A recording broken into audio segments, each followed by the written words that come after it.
What's up, guys? On the 21st of March 2023, this 40-year-old lover by name Olga Neshedama killed her lesbian lover, who is 38 years of age, by name Elena Mebermitza, by stabbing her 3 times up to the extent she gave up the ghost. Other sources said she used a butcher knife and butchered her into pieces. The question here is, what must have caused Olga Neshedama to kill her lesbian partner in the town of Lefalafele in the northern Limpopo province of South Africa? So guys, let's get into this crime story. But guys, before we get into this crime story, please do not forget to subscribe. By that, we can get up to 1,000 subscriptions, and please do not forget to like so that this video can go viral. And also please share this video throughout all social media platforms so that other friends of yours can be aware of this crime story. So guys, let's get into the crime story proper.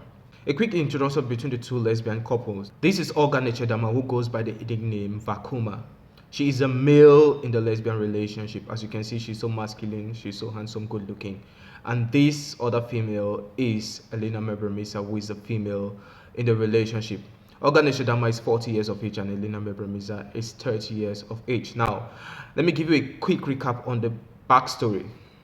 Before Olga Nechedama and Elena Mebremisa started dating around 2021, Olga Nechedama had a pending case in court for using an axe on one of her exes. When one of her exes decided to end their relationship, so she used an axe on her, and blood was oozing out everywhere. She was immediately arrested and taken to the police, but she was released on bail, and the matter was pending in court. Even though she and the ex-lover made amends, but it's a criminal offense. That is a felony. An attempt to kill someone by using an axe on someone. So the matter or the case was still pending in court. Because she was released on bail for committing a felony, she was living freely like everyone else in the town of Lefalefele in the northern province of Limpopo. So after asking one of her exes and having a pending case in court for using an axe on one of her exes, she met Elena Mabremiza around 2021. So I just wanted you all to know about this backstory of Olga Nechedama, because that shows that she's a troublesome, violent person. And when her exes decided to end relationship with her, it doesn't go well. And this is the same similar case with Elena Mabremitsa when she decided to end her relationship with Olga Nechedama. Let's get into the crime story. Olga Nechedama and Elena Mabremitsa started dating around 2021. They were known as a lesbian power couple in the town of the Falafela, the northern province of Limpopo, South Africa. They were everywhere attending events, as you can see here in pictures. They were such a great power couple which every young lesbian, or transgender or gay person looked up to them for inspiration as their role model. So why they present their relationship in public as pleasant and wonderful, without the public eye, it wasn't pleasant and wonderful. They were always both fighting against each other because Elena Mabremitsa still had feelings for men. So she wasn't totally a lesbian. She was bisexual. She had feelings for women. She had feelings for men. Things came to the worst of the worst when Elena Mabromisa decided to end a relationship with Olga Nechedama by telling her that she had had sex with another boy or with another guy, and she feels drawn towards men and she wants to get married and have children biologically in a normal way, not to adopt. This hurt Olga Nechedama Bayerinda, who is also known as Vakuma, because she had in plan to get married to Elena Mabromisa and live happily ever after. But with Elena Mabromisa, her lover, telling her that she doesn't want to be in a relationship with her, she feels drawn towards men, got her so pissed. She tried begging her to stay in the relationship, but she said no. Olga Nechedama could not accept reality of things, but she later on accepted reality of things. Elena Mabromisa broke up with her and started living with her boyfriend. She went back to her village, which is called Mutal Sedi village, in Lefalefale division in Limpopo, South Africa. Now guys, let me just quickly explain something. I know I mentioned there that Olga Nechedama, who is also known as Vakuma, wanted to get married to Elena Mabromisa in South Africa. Now, gay rights has been legalized in South Africa, so women and women can get married and men and men can get married. So it's been legalized in South Africa. While in other 53 African nations, it's illegal for a man and a man to get married, or for a woman and a woman to get married. So guys, what do you all think about that? She later on accepted the reality of things, but there was one thing missing. Elena Mabromisa owed Olga Nechedama 50,000 rand, which she refused to pay. Olga Nechedama forgave her for leaving her for a guy and started pressing on her to give, her 50,000 rand back. That she wants her 50,000 rand, since she does not want to be in a relationship with her.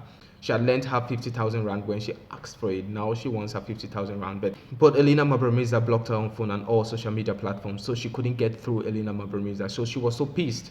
Each time she called Elena Mabramiza to ask for her 50,000 rand, she would switch off her phone.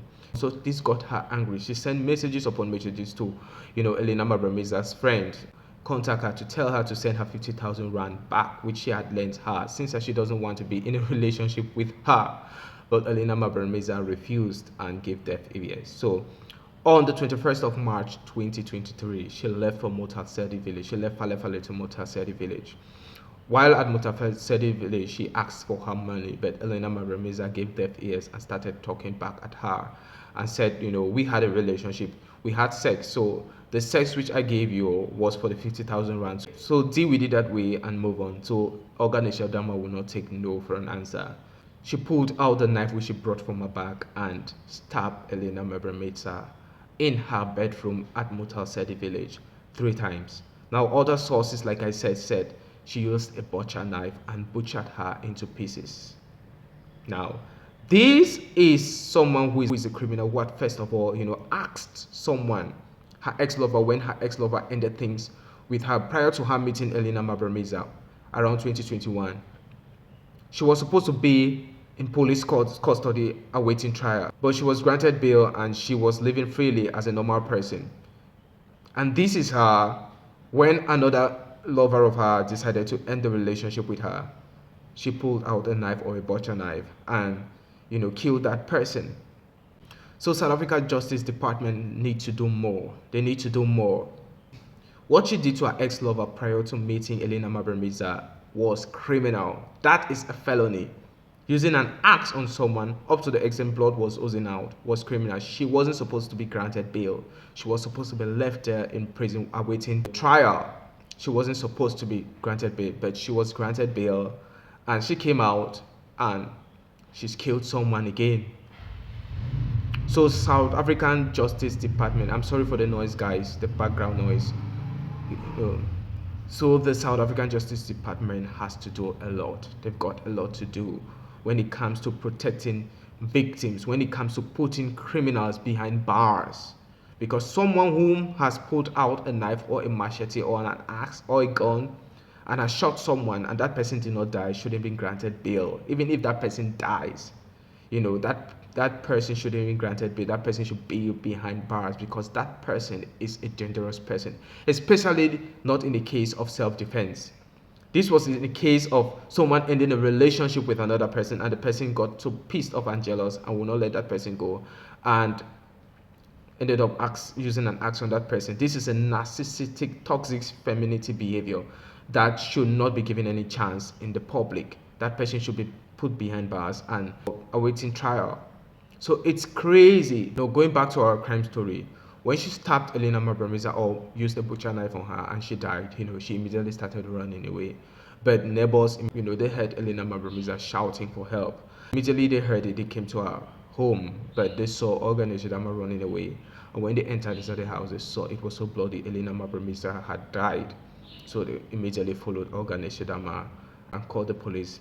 They personally arrested her. She should be glad they didn't give her jungle justice because the Africa we all know, jungle justice would have taken place immediately. The public decided to arrest that person, but the public was so calm and sweet towards her. I don't know if it is because she is a gay person. They were so calm and sweet towards her, and immediately they called the police, and the police came over and arrested her and took her into police custody. Her case, which is pending in court for the axing or using an axe on her ex-lover, is still pending in court. And now she's got another case in court for the killing of Elena Mabramiza because she ended a relationship with her. Now, guys, my analogy is that, first of all, Elena Mabramiza would have do her due diligence by carrying out an investigation on Olga Neshidama or Vakuma, to try to get to know who she really is. Because if she had carried out an investigation about her background, who she is, and go around and ask questions on her previous lovers, whom she had dated, they would have kind of like told her the truth that she is someone who is aggressive, who does not let her, her lovers leave her. She always try to attack them or do something harmful, towards them, as she did to her first lover, which she used an axe on. If she had been told that she had used an axe on her first lover, she wouldn't have dated, Olga Neshidama. She would have walked away. Secondly, Olga Neshidama was claiming that the reason why she killed Elena Mabramiza when preliminary investigation took place at the police station, she said she killed Elena Mabramiza because she had lent 50,000 rand to Elena Mabramiza and she refused to pay back immediately after she ended up things with her. So my problem is, when she was dating you, you guys were lovey, lovey, lovey, lovey all around, being the lesbian power couple that you guys were. Why didn't you ask her to pay your 50,000? Why was it? Why did you ask her to pay your 50,000 rand when immediately when she ended things with you? That's when you recall down your memory that, oh, you had lent her 50,000 rand. If a boyfriend lends his girlfriend 50,000 rand, after the end of their relationship, will that boyfriend go ahead to ask back the money? Because Olga Neshidama, by the look of these pictures, she was the man in the relationship. And for me, Elena Mabramiza would have just simply given, her money, her 50,000 rand, but she refused. And she said she had given her sex, and the sex was for the 50,000 rand. It's crazy. I'm sorry that I'm laughing when this crime story is a great tragedy. I'm sorry. It's funny. And secondly, like I said, the South African Justice Department has to do a lot. There is no way in this world that you will release someone who had used an axe on someone, not on the case of self-defense, but on the case of that person ending a relationship with that person, and that person got angry, so aggressive, and used an axe on that person. You cannot release that person on bail. There is no way, because that is a felony. That person should be behind bars. Now, the South African police or the South African Justice Department is responsible for the death of Elena Mabramiza, because if Olga Neshidama was put behind bars awaiting trial, Elena Mabramiza wouldn't have been dead today.